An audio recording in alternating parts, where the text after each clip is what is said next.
Maayong adlaw kini atong latest weather update Monday, May 31, 2021 ug ang atong latest tropical cyclone bulletin para sa bagyong Dante.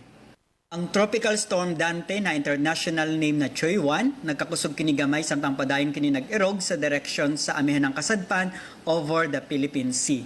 Ganihang alas 10 sa buntag ang sentro naa sa 515 kilometro silangan amihanan silangan ng Davao City or 445 kilometers sa may silangan ng Hinatuan, Surigao del Sur.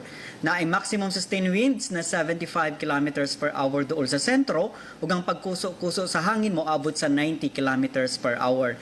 Kini nag-erog sa direksyon sa amihanang kasadpan sa gipaspaso na 20 kilometers per hour. Samtang lain na low pressure area atong gimonitor sa gawas ng atong Philippine Area of Responsibility na gilayon sa 1,890 kilometro silangan sa may Mindanao. Ang atong weather condition sa may Central ug Eastern Visayas makasinati na madag-umon na kalangitan ug naay katag-katag na mga pag-uwan ug kini mga pagpanugdog og kilat. Samtang ang Western Visayas, Palawan kasama ng Kalayaan Group of Islands ug ang Occidental Mindoro makasinati na mga patak-patak na mga pag-uwan ug kini mga localized na mga pagpanugdog og kilat.